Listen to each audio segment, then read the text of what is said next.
Hello viewers, আসসালামু আলাইকুম। আশা করি সকলে ভালো আছেন। আলহামদুলিল্লাহ আমি অনেক ভালো আছি। 300 ফিট নিলাম মার্কেটে নদীর পাড়ে রেশমি আপার হাতে গরুর মাংসের রেজালা, এটা মুরগি আর ওটা হচ্ছে হাঁস। তো প্লেট কত করে গেলি? 250 টাকা প্লেট। চাপটি 10 টাকা, চিতই 10 টাকা আর রুমালি রুটি 20 টাকা। কি দেন? শুকনা মরিচ আছে, আদা পাতা আছে, পেঁয়াজ আছে, ধনিয়া পাতা আছে, লেবু পাতা আছে।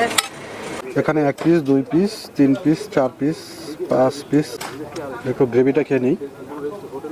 এটা কিন্তু ওভারঅল সমস্ত কিছুই ঠিক আছে। গরুর মাংসটা চামড়া মানে মেনু তো হাঁস খাওয়ার কারণই হচ্ছে হাঁসের চামড়ার জন্য, আর যথেষ্ট পরিষ্কার করে এটা বাছা আছে। এভারেজে হচ্ছে 5-6 টুকরার মতো মাংস দেয়। এটার প্রাইসও হচ্ছে 250 টাকা। তো এটার গ্রেভিটা অনেক কিন্তু অনেক টেস্ট। আর আমি এখন যে স্থানটা বসে আছি নদীর একদম কুল ঘেঁষে, নদীর থেকে একটু মৃদু মৃদু ঠান্ডা বাতাস শরীরে লাগছে আর অনেক ভালো লাগছে।